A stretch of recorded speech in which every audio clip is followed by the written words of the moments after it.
Abigail Barlow, and I'm playing Katherine Howard in Six the Musical on Broadway.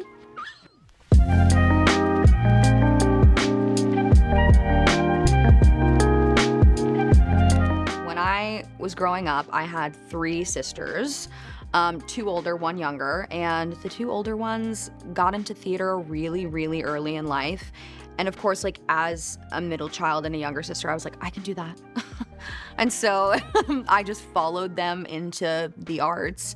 My dad was always playing songs on the piano. He was a songwriter in a past life and really wanted to do it as a career, but also wanted to raise a family. So just imparted his love for the craft on us all the time and just really like, you know, pushed us to chase our dreams, which was really so magical and I'm so grateful for. Having a really solid foundation, I think is so important for anyone trying to chase a dream in the arts. It's a really hard business. There's a lot of rejection and you gotta like develop a thick skin, but having a family that is gentle and soft with you and also like supports you in the moments where you feel down or discouraged, I mean, it gives you the strength to keep going. So it means everything. Love you, Mom and Dad. When I was like 15 or 16, I started singing live online for strangers on the internet when I was like, you know, 15, 16, and grew like an organic following. Was just really singing covers at first, and then people were like, you should write your own songs. And I was like, okay. And then I did this wonderful scholarship program called Young Arts, and it took me to Miami for like a finalist week.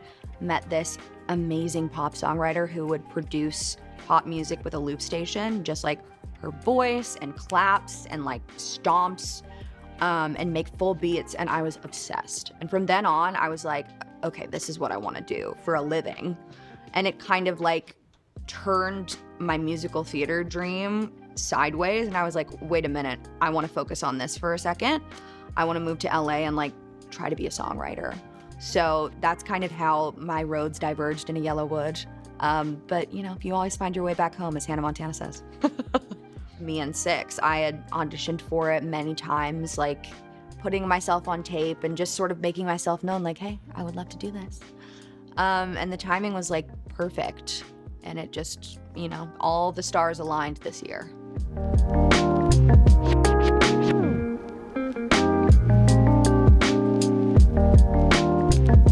I was that little girl at the stage door, and I listened to like Life of a Showgirl, and I feel very seen and heard and loved.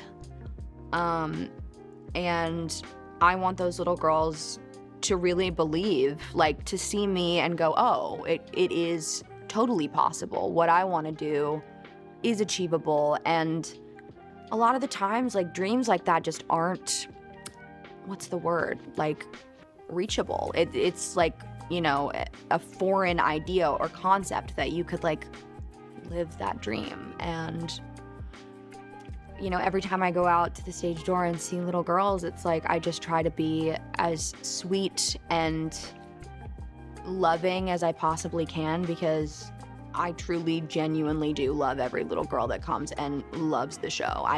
I want them to have the best time, and I also want them to leave being like, wow, I love being a girl. I love, you know, seeing myself represented on stage. I want them to, you know, identify with one of the queens.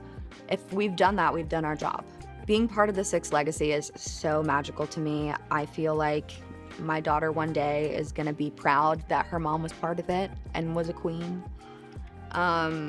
You know, it's like, I've always talked about being a pop princess and like seeing girls that are just genuinely queens that command a room and have something to say, not just on stage, but outside in every room they walk into. It's a big deal. It's a legacy worth keeping at the very surface of your heart.